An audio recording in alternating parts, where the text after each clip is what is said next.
दिन भर के हम आइल बनी काम हो गईल शाम कुछ कर इंतजाम हो। सुना तारू हो बोली ना जी। हाँ। दिन भर के हम आइल बनी काम हो गईल शाम कुछ कर इंतजाम हो। दही में दम रही तबे लड़ी गाड़ी वो न चाहत का याद राजा सहारे से तहारे वो न चाहत का याद राजा सहारे से तहारे।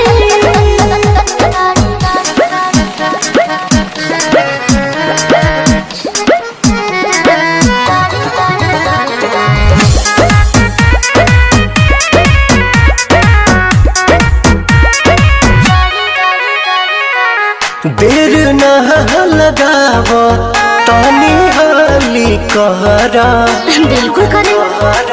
चटक चिखाना चिखा के लवने खाली कहरा।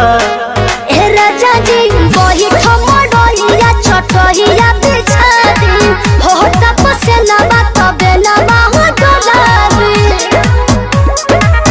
मूड बनो के तनी बने दया नाड़ी वो न चाहत का पिया दे राजा सहारे सतहरे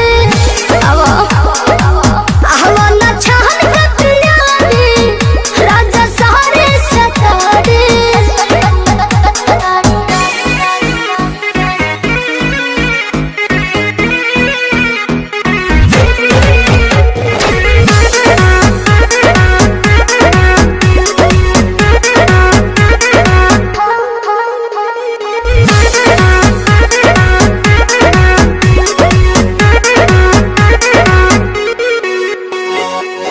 आज तो मिजाज मेहनत नरमी चाही ए जी गरमी के दिन में गरमी चाही।